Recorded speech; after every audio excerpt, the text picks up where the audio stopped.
दोस्तों लगातार अपनी मांगों को लेकर धरना चल रहा है और अपनी मांगों को लेकर धरना पे आई। आप पीछे भीड़ देख रहे होंगे कितना भयंकर भीड़ है और यहाँ पर बहुत बड़ी बड़ी मीडिया भी आती है और अपनी मांगों को लेकर यहाँ पर जरूर आइए, क्योंकि अगर आप आते हैं तो एकता में बहुत शक्ति होती है और हम लोग जायज़ मांग रहे हैं। और बात करें फ्रेंड्स कि हमारी मांगें बहुत जल्द पूरी होने जा रही हैं और इस वीडियो को लाइक शेयर कमेंट करके बताइएगा, सब्सक्राइब करेगा। आगे हम आपको दिखाते हैं सारी।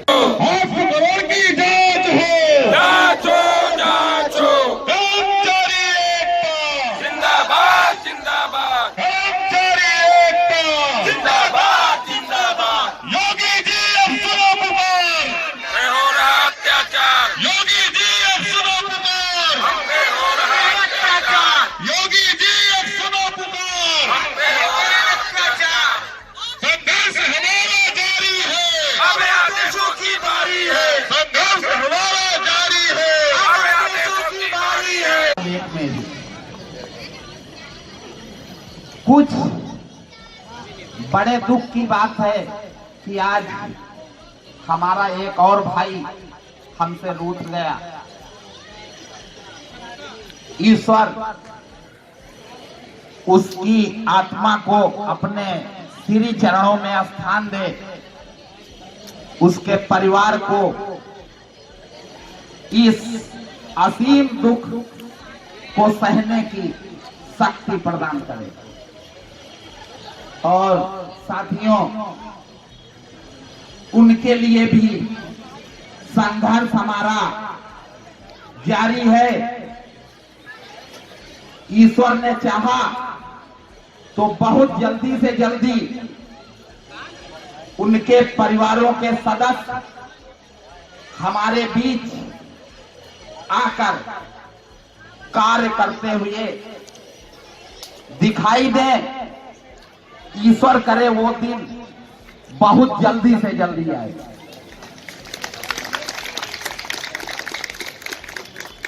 इसीलिए हमारा संघर्ष जारी है और मैं उन स्मारक समिति के अधिकारियों को भी अपना संदेश पहुंचाना चाह रहा हूं मंच के माध्यम से कि महोदय, मौत एक अटल सत्य है, वो आना ही आना है।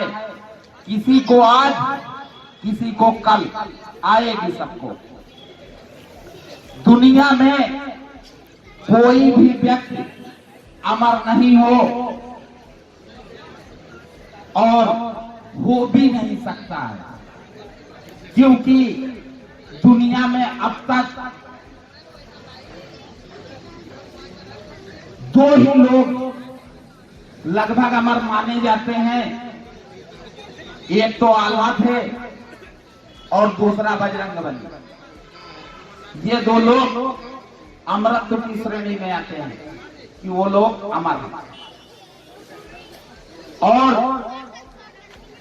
अगर हमारे अधिकारियों को इस चीज का गरूर हो कि हम 6600 ग्रेड पे पाते हैं और ये 13-14 वाले हैं, तो उनको हम ये बताना चाहेंगे, महोदय, जब पैदा हुए थे तो स्थान एक, जहां से हम आए वहीं से आप आए, स्थान दूसरा नहीं कोई।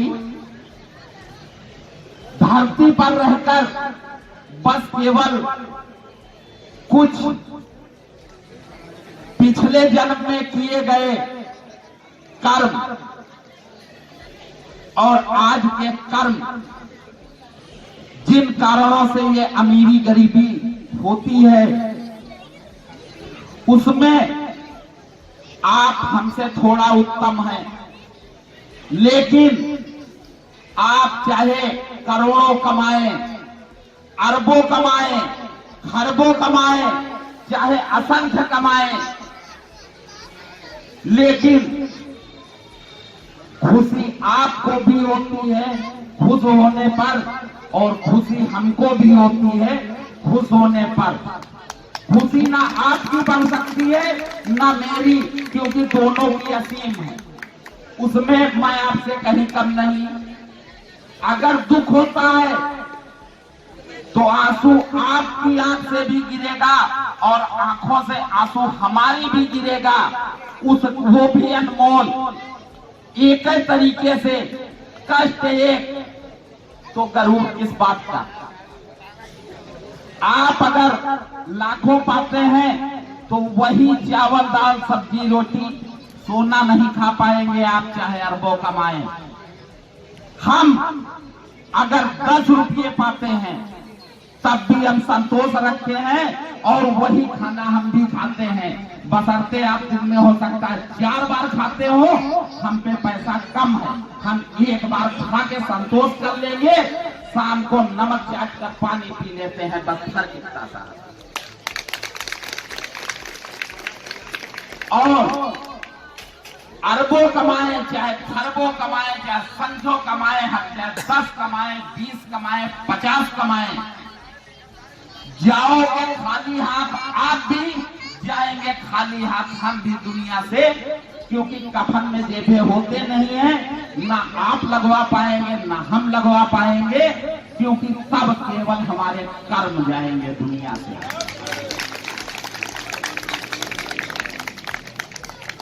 मरने के बाद कफन चाहे जितना रईस हो, कफन का कपड़ा एक ही होता है, वो दूसरा नहीं होगा कि आप मकबल में जाएं और हम कफन में जाते हैं, नहीं होगा। स्थान केवल जुदा हो सकता है, क्योंकि आपकी लंबाई के अनुसार वहां जगह भी मिलेगी, और वही घर सबको नसीब है, चाहे टाटा बिरला हो और या एक मजदूर, क्योंकि वहां पर कोई भेदभाव नहीं है। वहां कब्रिस्तान में उतना ही स्थान, और हो सकता है आपकी कब्र के बगल में भी कोई मजदूर का ही 100 गणा हो, तो गरूर किस बात का। अरे भाईचारा बना के रखिए, बस बदनसीबी हमारी एक कि 172-73 आज हो गए, सिर्फ हम ही ने खोया है, आपने नहीं खोए हैं अभी। जिस दिन आपका भी कोई ग्रेड पे के बराबर अगर रुखसत होता है तो आपकी समझ में तुरंत आ जाएगा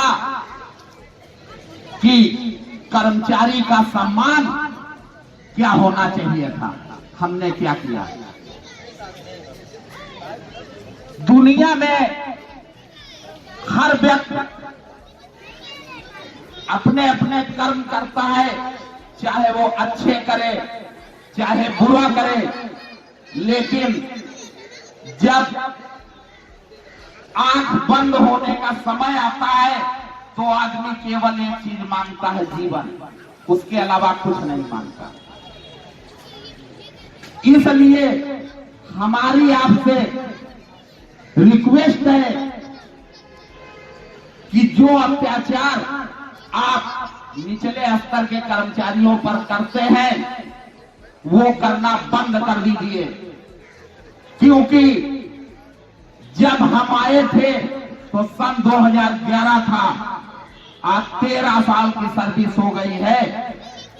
अब समय भी बदल चुका है, वक्त भी बदल चुका है, क्योंकि यहाँ पर धरना स्थल में जब आदमी आता है अपनी मांगों को लेकर तो सच्चे हृदय से आता है। इसको मंदिर के बराबर अगर संज्ञा दी जाए तो शायद अतिशयोक्ति नहीं होगी।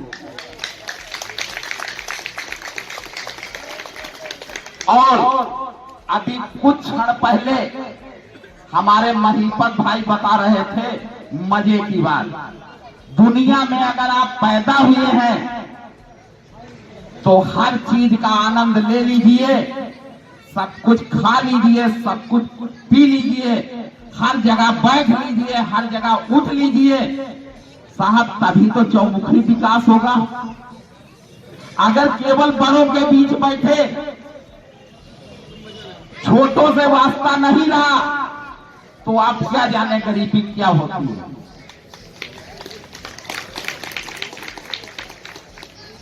क्योंकि जब तक बैठेंगे नहीं तब तक नहीं जानकारी होगा।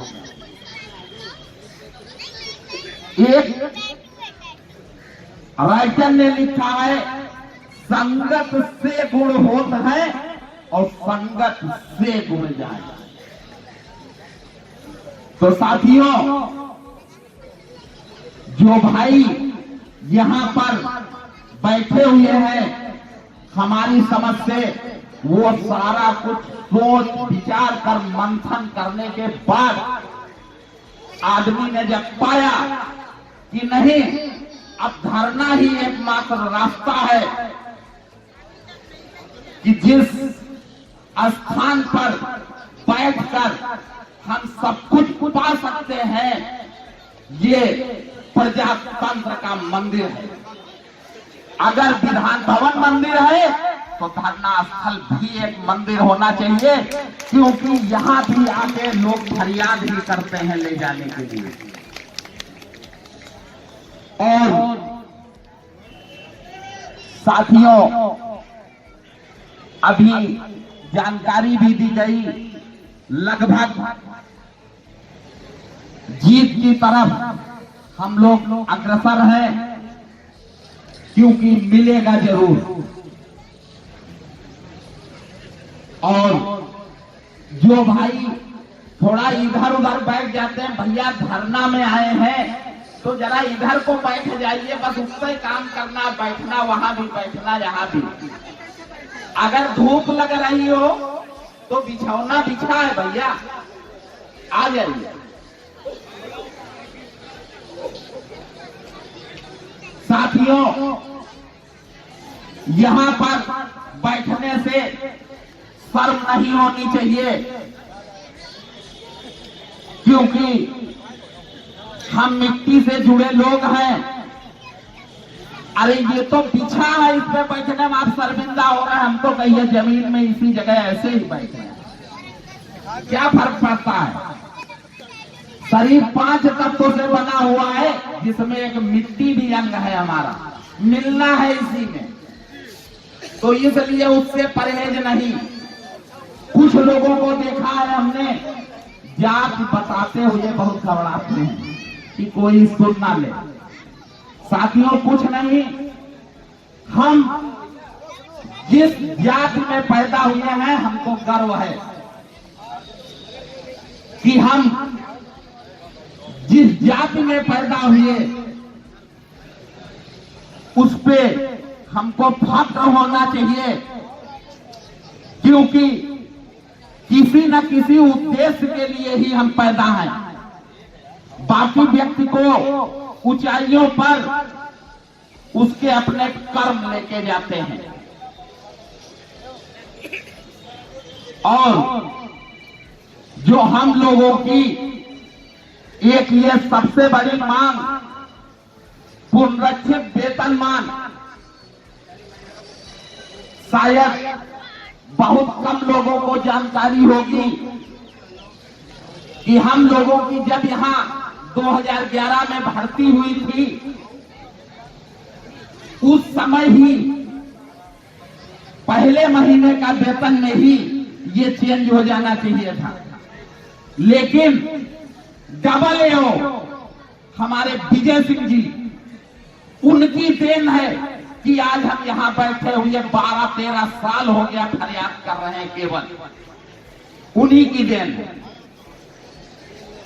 क्योंकि ये ग्रेड पे उन्हीं के द्वारा रोका गया था।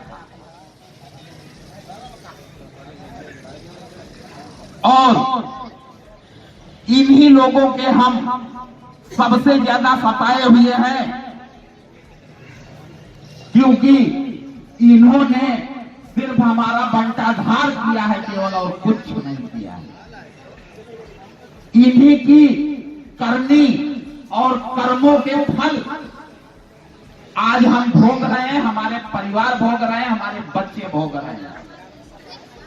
वरना अगर ये सबसे पहले ही मिल गया होता हमको तो आज लगभग हमारी जो समस्याएं हैं ये सब बारी बारी से दूर होती रहती, इनमें कोई ऐसी दिक्कत नहीं।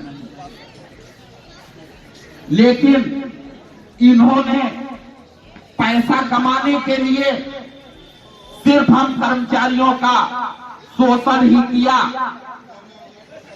उसी शोषण की देन है कि आज जो दिन आया उससे अब सबकी नींद हराम है, कोई आराम से नहीं सो पा रहा है, क्योंकि जिसने जो कर रखा है आपको जानकारी नहीं अगले ने क्या किया है, लेकिन जो कर रखा है उसके मन में तो दहशत बैठी हुई है कि मीटर किसी भी तरफ घूम सकता है, हो सकता है आप पे आके रुक जाए तो देने शुरू हो जाएंगे।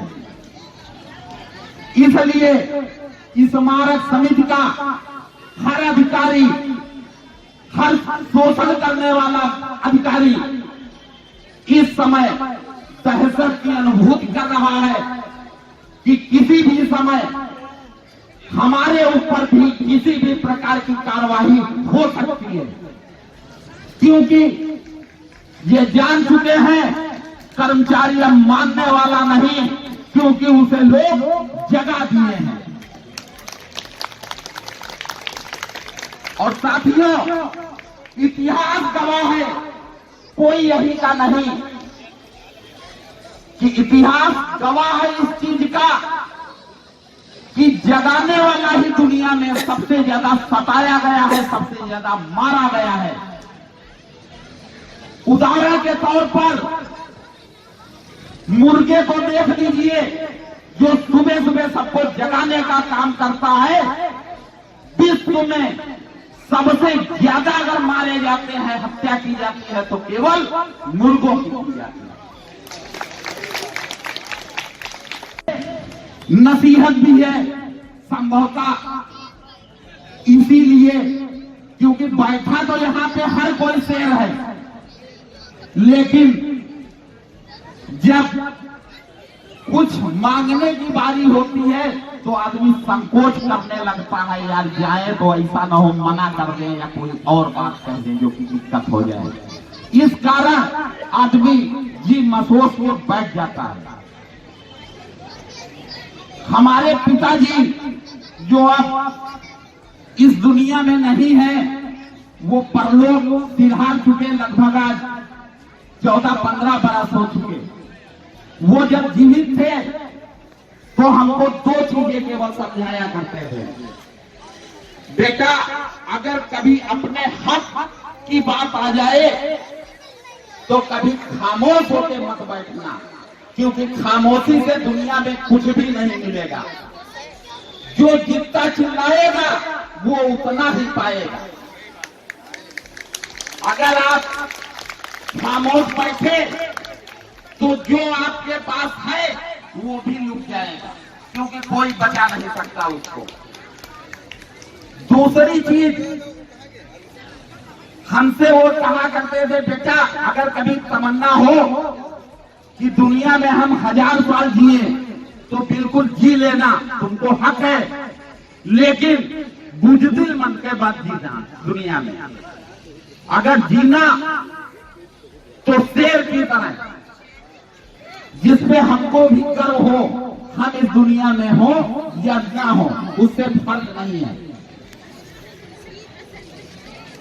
क्योंकि बताया करते थे अगर दुनिया में 100 साल जीना है या 1000 साल जीना है तो जीने के लिए जरूरी नहीं कि आपकी उम्र 100 साल की हो या 1000 साल की हो। 10 दिन बहुत है, लेकिन दुनिया में ऐसा काम कर जाओ कि लोग आपके मरने के बाद आपको हजारों वर्ष याद रखें। शायद वही हौसला हमको मिलता है, खुशी भी होती है कि अगर हमारे पिता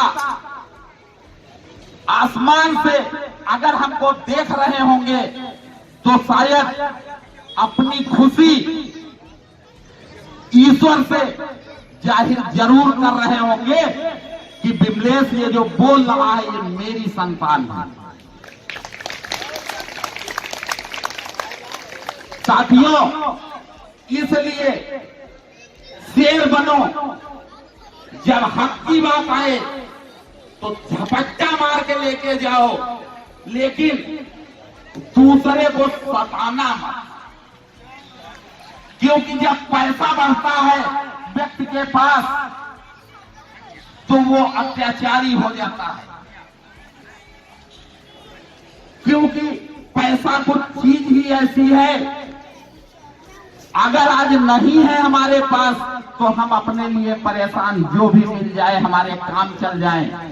अगर ये आवश्यकता से ज्यादा हो जाए तो वही भोग विलासता भी बना देता है कि अब हम दारू पीना शुरू कर दें, मुर्गा खाना शुरू कर दें, अय्याशी करना शुरू कर दें। वो काम कभी मत करना, चाहे जितना पैसा हो जाए, क्योंकि उस पैसे को अगर किसी के यूज में लगा दो तो ज्यादा बेहतर है। साथियों, मेरा एक और विचार है अपना, मैं कभी जल्दी भिखारी को भीख नहीं देता, लेकिन उस व्यक्ति को देना मैं पसंद करता हूं जो मजबूर हो, लाचार हो, या उसकी अड़ी फांसी पे जरूरत पड़ रही हो। अभी परसों 8 तारीख को मैं अपने गांव गया हुआ था, रात को मैं लौट रहा था, लगभग 10 बज रहा था रात में, मेरी बाइक में कील लग गई, गाड़ी पंचर हो गई। रोड पे 4 किलोमीटर मैं चला, बहुत धीमा धीमा चली, नहीं मिल रहा था, तो कोई दुकानें खुली नहीं थी। खैर एक दुकान दिखी, उसको खुलवाया, सो चुका था।